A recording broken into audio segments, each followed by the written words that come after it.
No. Now, it's the budget next week, and I know you can barely wait. The excitement is building so much. We're getting the budget on Wednesday, and it has been reported that one of the measures will be a tax for the first time on vapes. That's right. Vapes are subject to VAT, but unlike tobacco, they're not subject to excise duty, making them cheaper to purchase. So if a levy is added to vaping, could this be the thing that dissuades under 18s from taking up the habit? No. Looking on the screen, right, we're joining the studio. This is a poster here. Now with up to 1,000 puffs. We're joined by friend of the show, Director General of the Vaping Industry Association, Dunne, who, all credit to you, John, we give you a kick in every time we see you. Do. And now you've come into the studio. How do you defend that poster? If we just see it one more time, this is being sold on the idea that it's got 1,000 puffs in attractive colours, pink and blue. That's not trying to stop you smoking. That's trying to encourage you to vape. Absolutely not. What this is doing is highlighting how efficient these devices have become. So all of the devices run on the same amount of e-liquid. What's happening to the devices is they're becoming more efficient in how they utilise that liquid. And that's why it's able to deliver more puffs per device. It's not doing anything different. But presumably you vape to start to reduce your dependency on nicotine. Because what that's doing is saying you can still get tons of nicotine from your vape. But the amount of puffs has nothing to do with the amount of nicotine that's in the device. The amount of nicotine stays the same. So what smokers are doing is they're moving away from a product that kills 220 of them every single day to a product that's far safer for them to use and far healthier for them to use. But they still have to get the amount of nicotine that their body is craving. And what happens is, with a device like that, it's generally a higher nicotine level. But then when they switch from a disposable or a pod system onto an open tank system, because the devices are more powerful, they use less and less nicotine. So the most popular levels of nicotine in the country are 6 milligram and 3 milligram in the open tank systems. But most of the disposables and the pod systems are at that 18 to 20 milligram level, which is the maximum we can have in this country. Why shouldn't they be taxed? Fags are taxed, drink is taxed, alcohol is taxed. But they already are taxed. And they do have import duty, so what the statement said earlier on. But there's no excise duty on There's it. an import duty of 6.5%. How much are taxed on cigarettes? Cigarettes kill 220 people a day.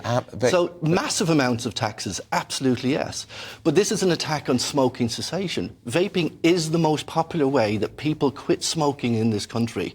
So if nicotine is the problem, why is the government not going to tax gums and patches, which also contain nicotine, which are only at a 5% VAT rate? It's also the most popular way of getting teenagers addicted to nicotine. Look at these adverts and tell me that is not meant to appeal to children. What I will tell you is that product is illegal in this country, but the laws that we have currently are not even being enforced. So the government is talking about bringing in more laws when they can't even enforce the ones that are here already.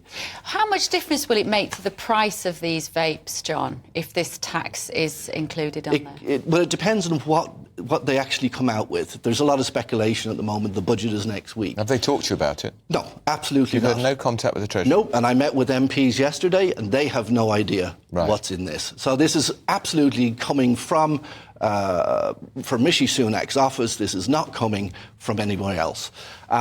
So what we've got to be really careful here of is that the highest smoking areas are in the most deprived areas of the UK.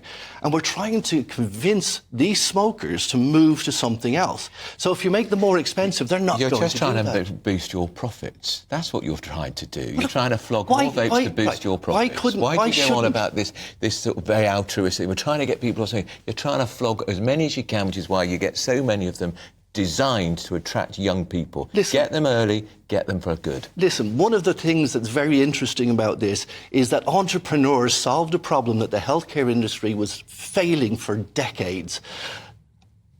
Pharmaceutical companies make profits from selling pills, from selling patches, from selling gums, but I don't see you attacking them. And they make far more profits than this industry does. You know but why? This industry is solving a problem they couldn't. Because patches are not cool, John.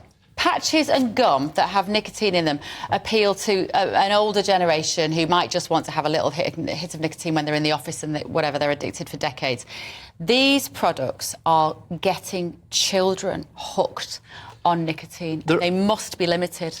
I absolutely agree they should be limited to children. but not limited to adults who are successfully using these to quit smoking. Patches of gums have failed for decades. They don't work. This product is twice as effective as all of the other methods combined. And this government is going to... Do you know what? I've never met a vapor who is vaping to quit nicotine.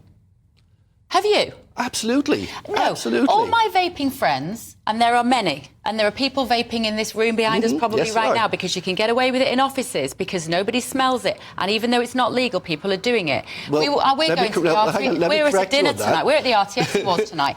Every time you go to any sort of zhuzhi-do round a table now, people used to go out and have a cigarette. Now they sit at the table and they vape, John. It's not working. Well, first of all, let me correct you on that. It is not illegal to vape inside. It is only illegal to smoke inside. Right. It is up to every premises to make their own rules and recommendations. So children can then just do that in the classroom?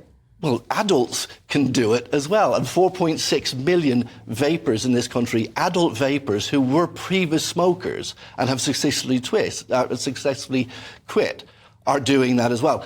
But absolutely, we have put in place lots of things and suggestions to the government to stop young people from getting... Well, hang on. Well, help me out about something called fidget spinners. Again, vaping. Absolutely illegal. Can you explain what that is? It's a fidget spinner that is a vape. A fidget spinner is a child's toy, and it can be used by adults who have attention issues. And it's a fidgety thing. You will all be familiar with them. They were a massive crave. You can get those that double as a vape now. All about getting kids. But you are just highlighting the fact that the current laws are not being enforced. So MHRA in this country is the ones that approve vapes to come onto the market. They don't look at packaging. They don't look at product design. That's up to trading standards once the products are in the market. And I've highlighted this to the government. I've highlighted this for the last 5 years, and they don't take action. Are the MHRA conflicted in that decision in any way? The MHRA are absolutely behind that suggestion. Do they receive any money from the vaping industry? No, they don't. But the current remit that they have does not allow them to look at packaging and product design. That's in trading standards remit, which I think is backwards. Do you vape? All right, John. I do indeed. I smoke 3 packs a day. Are you trying to quit vaping? No, because I enjoy it. Because there you go.